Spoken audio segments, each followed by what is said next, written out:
میں یہ سوچ رہا تھا کہ پاکستان آخر اس آگ میں کود کر اسے بجھانے کی اتنی شدت سے کوشش کیوں کر رہا تھا؟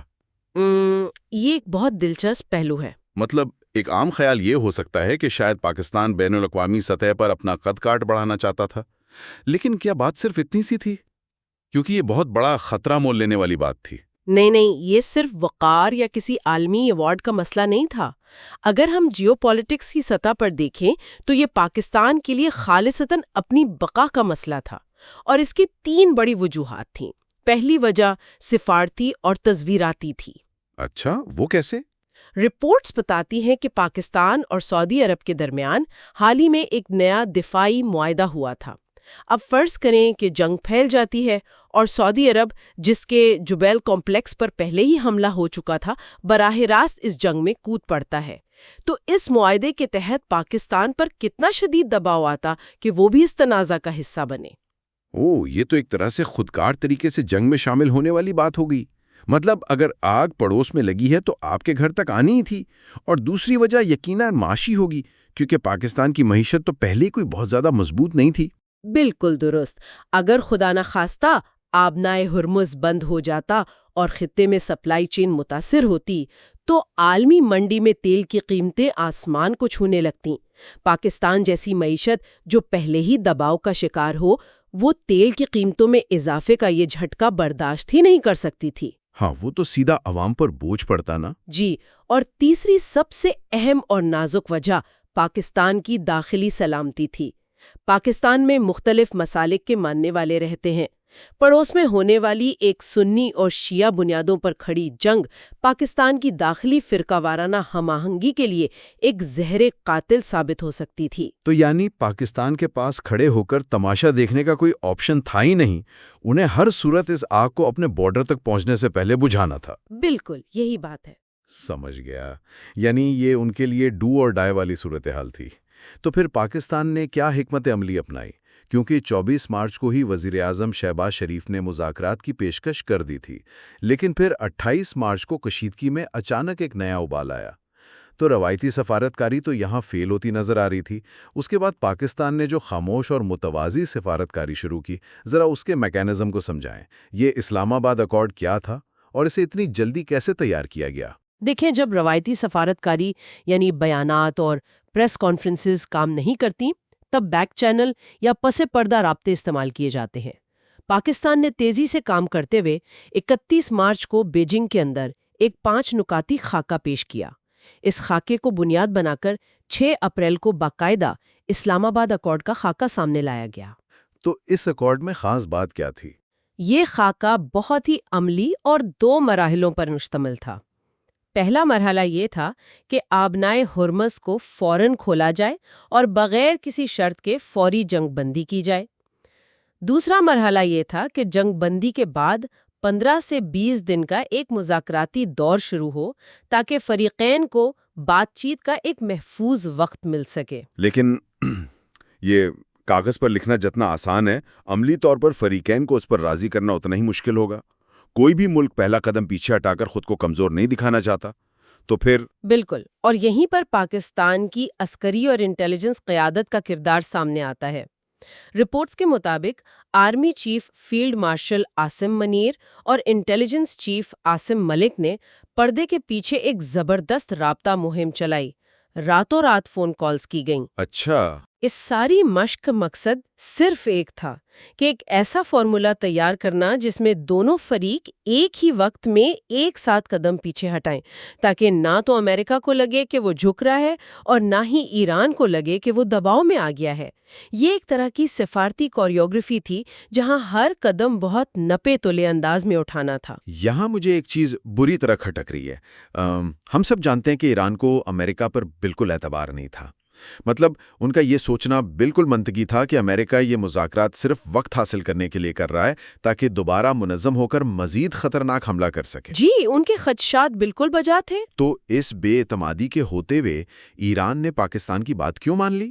کیا پاکستان کے پاس کوئی ایسی گارنٹی تھی جس نے ایران کو مطمئن کر دیا، یا آستین میں کوئی ترپ کا پتہ چھپا ہوا تھا؟ میں یہ سمجھنا چاہ رہا ہوں۔ یہ اس پورے جائزے کا سب سے کلیدی سوال ہے۔ پاکستان اکیلا یہ سب نہیں کر سکتا تھا کیونکہ جیسا کہ آپ کہہ رہے ہیں بد اعتمادی عروج پر تھی۔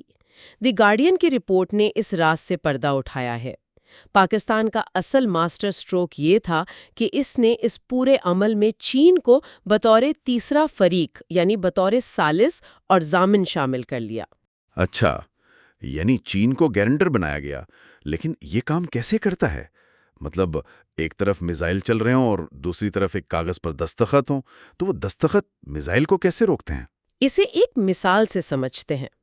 ایرانی قیادت کو سب سے بڑا ڈر یہ تھا کہ اگر ان کے اعلیٰ حکام مذاکرات کے لیے سفر کرتے ہیں تو ماضی کی طرح راستے میں ڈرون حملے یا کسی اور طریقے سے انہیں قتل کیا جا سکتا ہے۔ ہاں، خطے کی تاریخ تو ایسے واقعات سے بھری پڑی ہے۔ بالکل۔ تو جب چین نے ایک ضمانت دی کہ ایرانی رہنماؤں کو مکمل تحفظ فراہم کیا جائے گا تو یہ محض ایک کاغذی بات نہیں تھی۔ اس کا مطلب یہ تھا کہ اگر اب مذاکراتی وفد پر حملہ ہوتا ہے تو وہ صرف ایران پر حملہ نہیں تصور ہوگا بلکہ وہ سیدھا بیجنگ کے وقار اور چین کی دی گئی سفارتی گارنٹی پر حملہ ہوگا۔ اوہ، اور بین الاقوامی تعلقات میں خاص طور پر ایک سپر پاور کی دی گئی گارنٹی کو توڑنا کسی بھی ملک کے لیے بہت مشکل ہوتا ہے۔ جی بالکل۔ چین کے اس ایک مداخلت نے راتوں رات کھیل کا نقشہ بدل دیا۔ اس نے ایران کو وہ سیکیورٹی دی جس کی اسے تلاش تھی، یہاں تک کہ امریکی قیادت کو بھی تسلیم کرنا پڑا کہ چین کی شمولیت کے بغیر ایران کو مذاکرات کی میز پر لانا ممکن نہیں تھا۔ یہ تو ایک زبردست شطرنج کی چال تھی۔ تو آخرکار وہ وقت آ گیا جس کی امید کم تھی۔ ڈیڈ لائن ختم ہونے سے محض 1.5 گھنٹہ قبل جنگ بندی کا اعلان ہو گیا۔ دنیا نے سکھ کا سانس لیا۔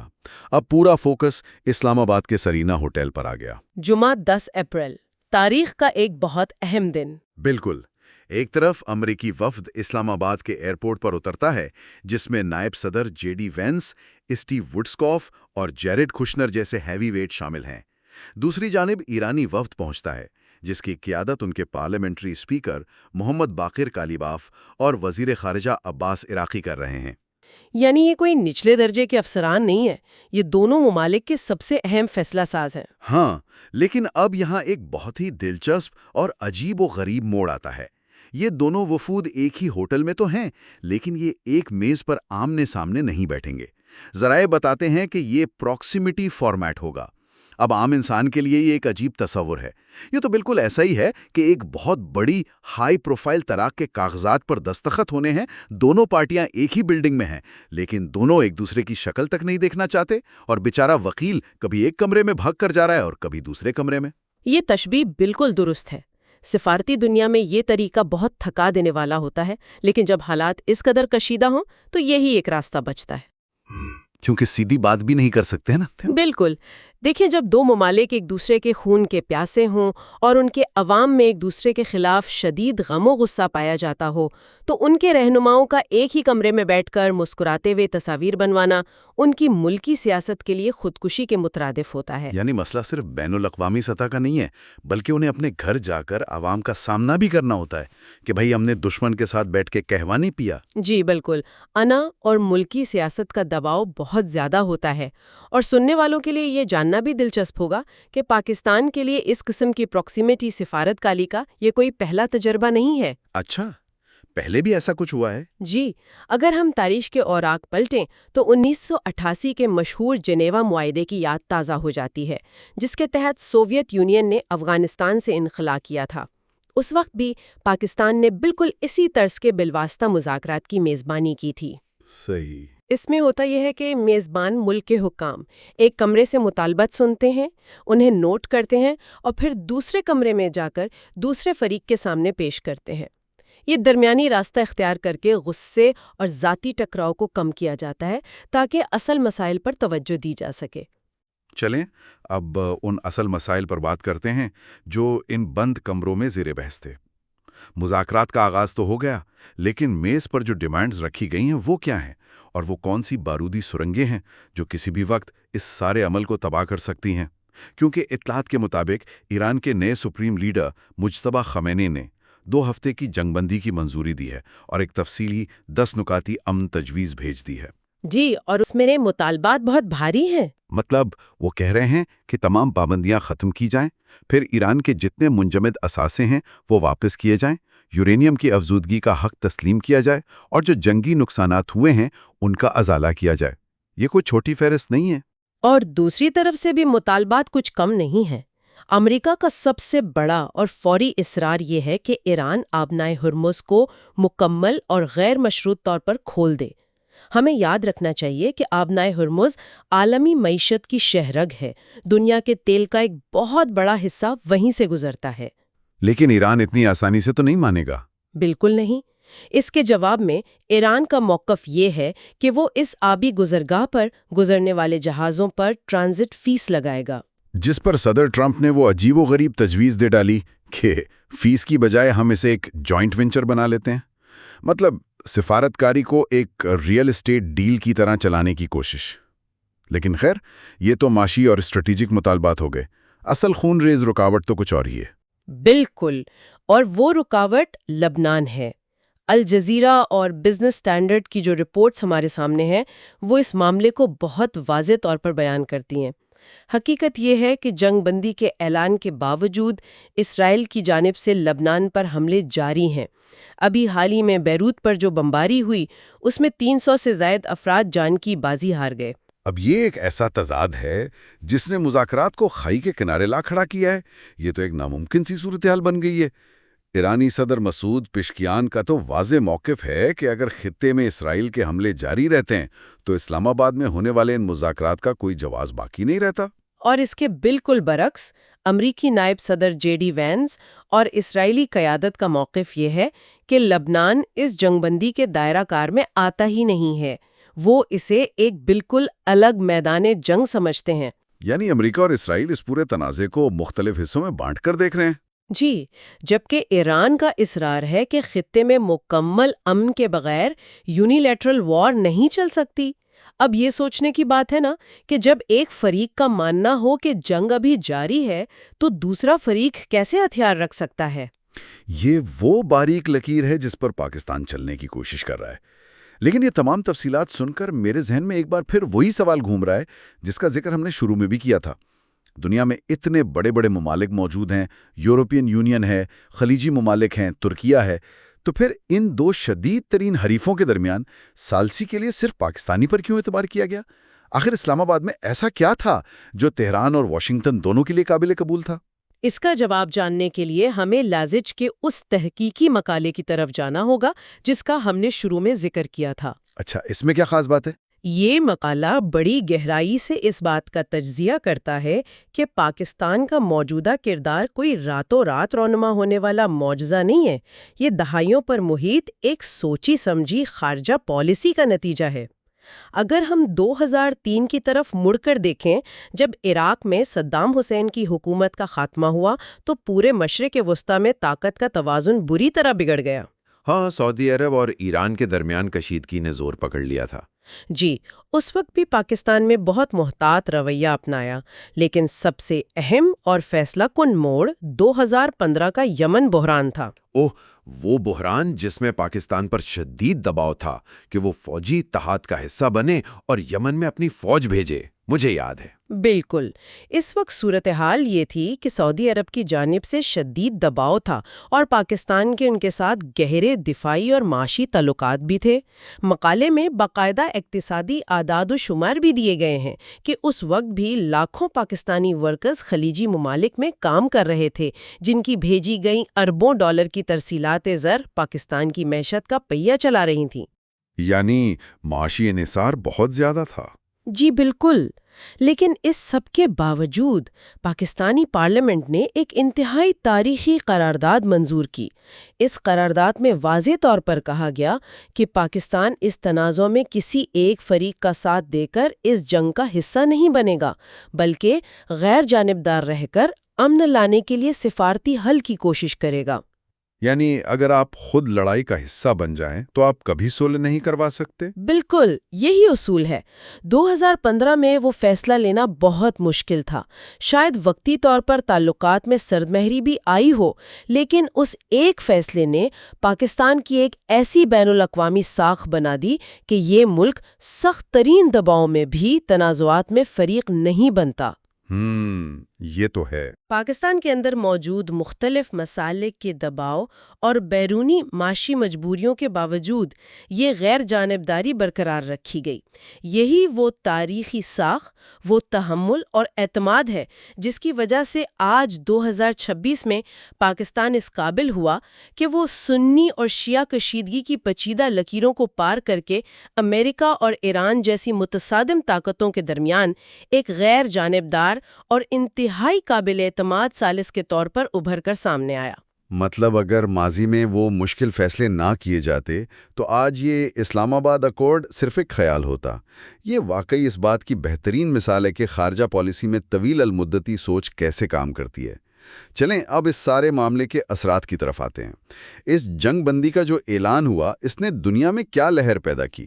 فوری اثر تو میں دیکھ رہا تھا کہ عالمی منڈی جو خوف کے مارے سکڑ چکی تھی اس میں ایک دم سے ریلیف دیکھا گیا۔ بالکل، معاشی ریلیف تو سب سے پہلے آیا۔ ہاں، تیل کی قیمتیں جو آسمان کی طرف جا رہی تھیں وہ یکدم گر کر $93 فی بیرل پر آ گئیں، اور عالمی میڈیا نے پاکستان کے اس کردار کو بے حد سراہا۔ رائٹرز ہو، BBC ہو یا الجزیرہ، ہر طرف پاکستان کو نیٹ ریجنل سٹیبلائزر کا نام دیا جا رہا ہے۔ اس کا مطلب یہ ہے کہ ایک ایسا ملک جو خطے میں عدم استحکام پیدا کرنے کے بجائے استحکام لانے کی خالص وجہ بنا۔ اور عالمی سطح پر یہ کوئی معمولی بات نہیں ہے۔ بین الاقوامی تعلقات کی زبان میں اس کا مطلب ہے کہ پاکستان نے صرف 2 ممالک کی جنگ نہیں روکی، بلکہ ایک ایسے تصادم کو ٹالا ہے جس کی لپیٹ میں پوری عالمی معیشت نے آنا تھا۔ بالکل، اور سننے والوں کے لیے یہ بات سمجھنا بہت ضروری ہے، کیونکہ اکثر جب ہم سفارتکاری، بیک چینل رابطوں یا بند کمروں کی میٹنگز کی بات کرتے ہیں تو ایک عام انسان کو لگتا ہے کہ یہ سب تو بہت اونچی سطح کی باتیں ہیں، ان کا میرے گھر کے بجٹ سے یا میری روزمرہ زندگی سے کیا تعلق ہے؟ جی، ایسا ہی لگتا ہے عموماً۔ لیکن سچ یہ ہے کہ اس واقعے کا براہ راست تعلق ہر عام انسان کی جیب سے ہے۔ اگر خدا نخواستہ یہ سفارتکاری ناکام ہو جاتی، جنگ چھڑ جاتی اور آبنائے ہرمز بند کر دیا جاتا تو پوری دنیا میں تیل کی سپلائی رک جاتی۔ اس کا نتیجہ کیا نکلتا؟ جہازوں کا ایندھن، پیٹرول اور ٹرانسپورٹ اتنی مہنگی ہو جاتی کہ ہر گھرانے کی اشیاء ضروریہ، کھانے پینے کی اشیاء کی قیمتیں کئی گنا بڑھ جاتی۔ واقعی وہ ایک معاشی تباہی ہوتی۔ تو اس تاریخی پیش رفت نے صرف بمباری نہیں روکی، بلکہ اشیاء خورونوش اور توانائی کی قیمتوں کو ایک ایسے بحران سے بچایا ہے جس نے عام انسان کی کمر توڑ دینی تھی۔ یہ بات بالکل درست ہے کہ وقتی طور پر ہم نے ایک بہت بڑے معاشی اور جانی نقصان کو ٹال دیا ہے، لیکن تمام تر حقائق اور رپورٹس کا تفصیلی جائزہ لینے کے بعد تصویر اتنی بھی شفاف اور روشن نہیں ہے جتنا بظاہر لگتی ہے۔ وہ کیسے؟ اس جائزے کے اختتام کی طرف بڑھتے ہوئے ایک بہت ہی سنجیدہ سوال ابھرتا ہے جس پر ہم سب کو لازمی غور کرنا چاہیے۔ پاکستان اور چین نے مل کر مذاکرات تو شروع کروا دیے اور یہ بلا شبہ ایک سفارتی معجزہ تھا، لیکن کیا یہ 14 دن کا عارضی امن کسی پائیدار اور دیرپا معاہدے کی شکل اختیار کر سکتا ہے؟ یہ تو بہت بڑا سوال ہے۔ خاص طور پر اس حقیقت کی روشنی میں کہ اس پورے تنازع کا ایک انتہائی اہم کردار یعنی اسرائیل سرینا ہوٹل کی اس مذاکراتی میز پر سرے سے موجود ہی نہیں ہے اور وہ لبنان میں اپنی عسکری مہم جاری رکھے ہوئے ہیں۔ اس کے علاوہ خطے کے دیگر ممالک جیسے کہ متحدہ عرب امارات کی قیادت کے بیانات سے بھی ظاہر ہوتا ہے کہ وہ محض جنگ کا وقتی رکنا نہیں چاہتے بلکہ ایران کی جانب سے خطے میں موجود مکمل خطرات کا حتمی خاتمہ چاہتے ہیں۔ واقعی یہ وہ سوال ہے جو یقیناً ہر باشعور انسان کو سوچنے پر مجبور کرے گا۔ جب ان 14 دنوں کی مہلت ختم ہوگی، جب یہ ٹائم فریم پورا ہوگا، تو کیا دنیا ایک نئے اور مستحکم امن معاہدے کا استقبال کرے گی، یا ہم 15ویں دن پھر سے بالکل اسی مقام پر کھڑے ہوں گے جہاں سے ہم نے یہ سفر شروع کیا تھا؟